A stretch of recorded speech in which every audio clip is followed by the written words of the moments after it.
Pada 15 Agustus 1945, tepatnya di Laboratorium Bakteriologi Jakarta Pusat, diadakan pertemuan dengan beberapa pemuda dan mahasiswa.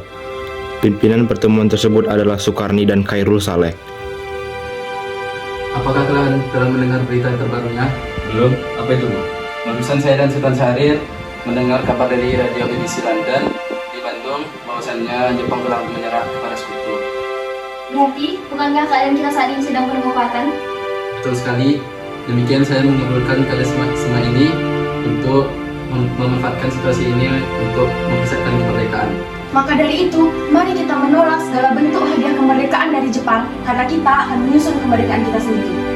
Bung Darus benar, karena kemerdekaan adalah persoalan dan hak rakyat yang harus Bung dan Soekarno untuk proklamasikan. Karena itu kita harus mendesak Bung Karno dan Hatta untuk memutus hubungan dengan Jepang.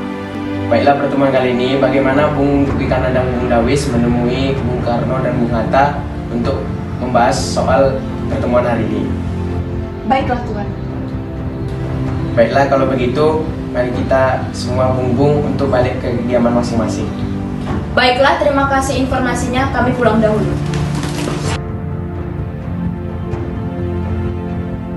Wikana dan Darwis tiba di kediaman Insinyur Soekarno di Jalan Pegangsaan Timur nomor 56 Jakarta. Assalamualaikum.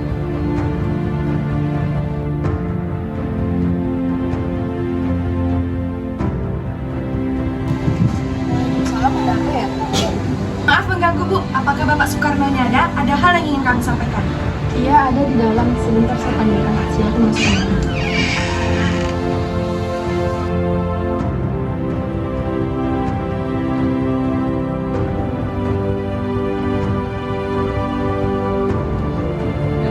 Siapa yang datang, Bu? Bung Wikana dan Bung Darwis ingin bertemu.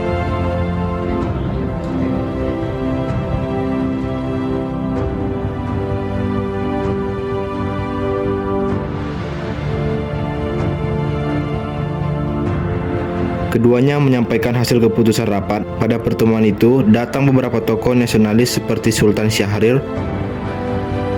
Ada Bung Hatta di sini, maka kami ingin menyampaikan suatu hal.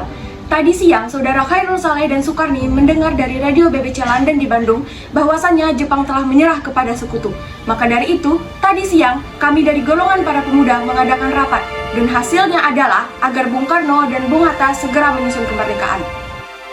Bung harus segera memutuskan hubungan dengan Jepang, karena kemerdekaan adalah hak rakyat. Baiklah, saya akan mendiskusikan hal ini kepada golongan tua. Sebaiknya kalian bisa pulang terlebih dahulu.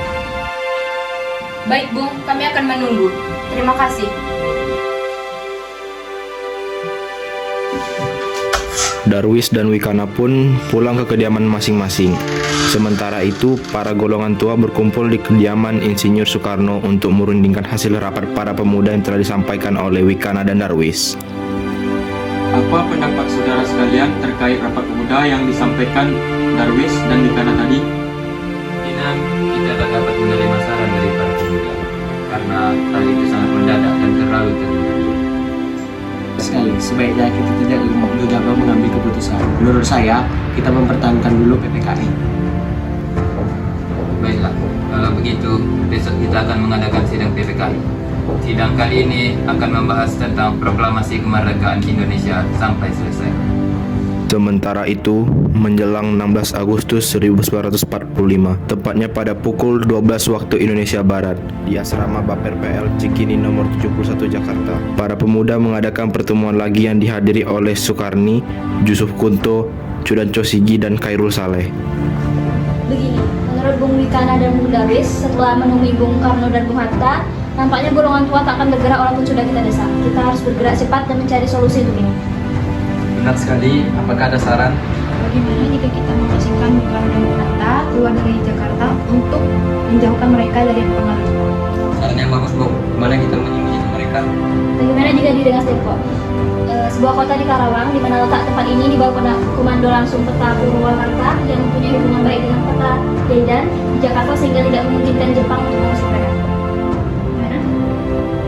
Para pemuda menyetujui usulan dari Khairul Saleh tersebut.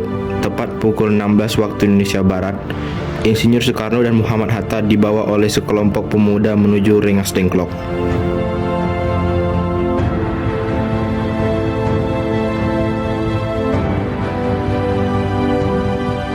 Rombongan Insinyur Soekarno dan Muhammad Hatta tiba di Rengas Dengklok dengan selamat pada pagi hari tanggal 16 Agustus 1945.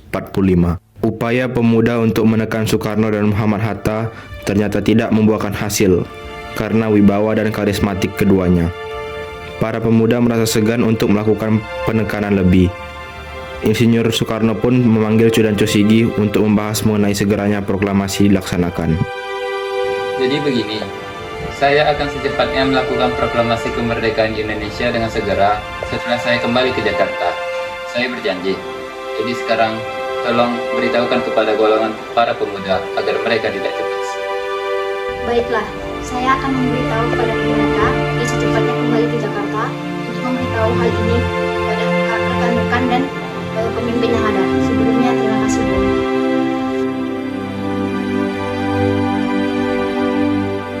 Bagaimana saudara rencana? Apakah Anda setuju bahwa proklamasi dilaksanakan di Jakarta?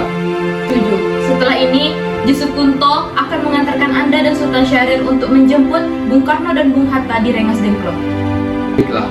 Dan sepakatlah golongan tua dan muda bahwa proklamasi akan diadakan di Jakarta. Semula Soekarni menolak usulan tersebut karena takut akan pengaruh Jepang. Namun, setelah Ahmad Subarjo memberikan jaminan, Soekarni menyatakan kesetujuannya. Diputuskanlah pada malam itu juga agar semuanya kembali ke Jakarta. Assalamualaikum. Waalaikumsalam. Silakan masuk.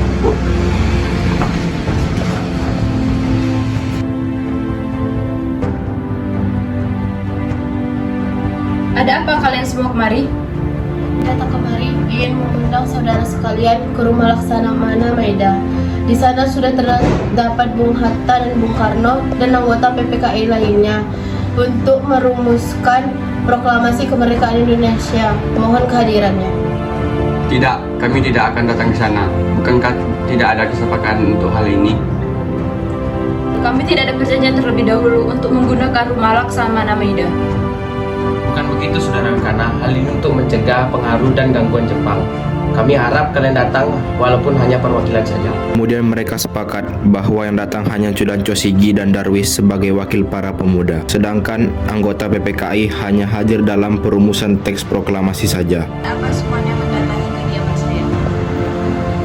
Begini, kami datang ke sini untuk meminjam kediaman Laksamana. Apakah boleh? Karena hanya tempat ini yang aman dari Jepang. Oke saja, saya tinggal dulu.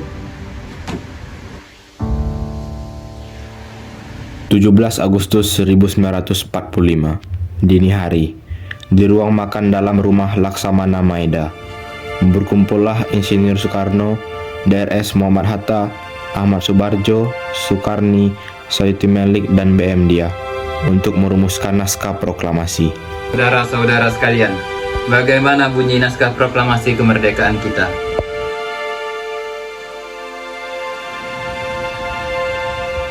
Kami bangsa Indonesia dengan ini menyatakan kemerdekaan Indonesia.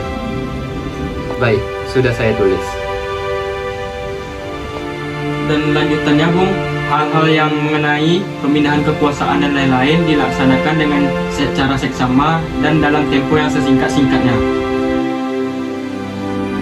Jakarta, 17 Agustus 1945.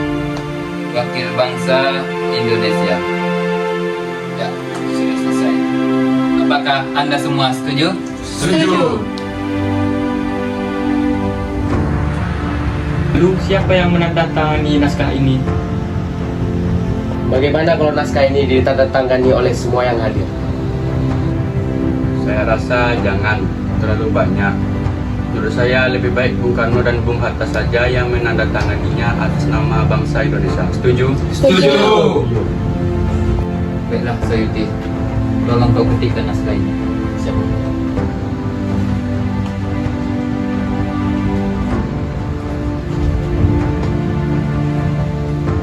Kapan kita akan melaksanakan proklamasi? Bagaimana kalau hari ini? Menurut saya hari ini adalah hari yang baik karena bertepatan dengan tanggal 17. Sebagaimana angka 17 adalah angka yang baik.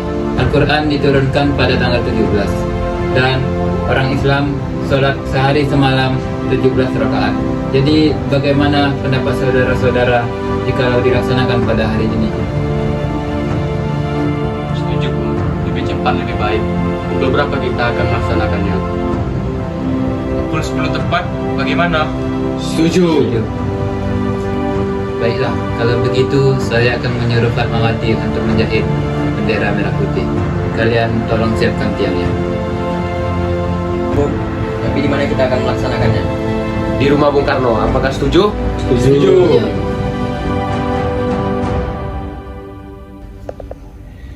Ini naskahnya, Bung. Silahkan ditandatangani. Oke.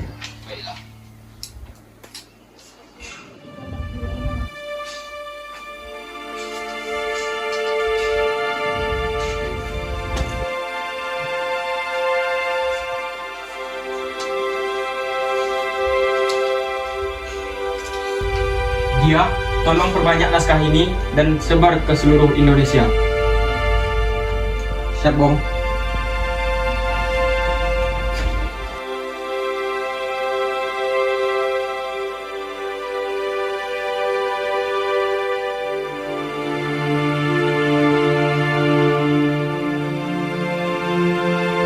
Jumat pagi pukul 10.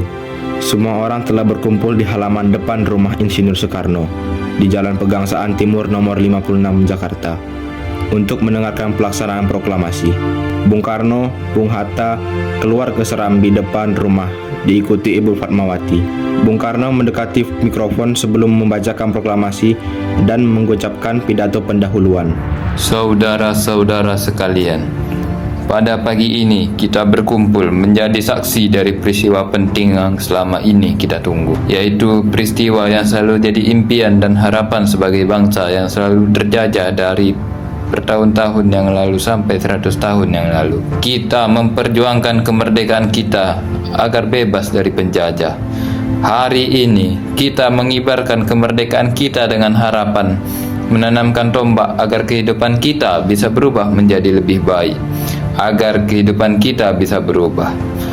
Terima kasih kepada para pejuang yang kokoh dan teguh memperjuangkan kemerdekaan bangsa kita dengan segenap jiwa dan raganya. Dari mulai penjajahan bangsa Portugis, Inggris, Belanda hingga Jepang, kita selama ini seolah menjadi orang yang selalu tunduk di hadapan penjajah.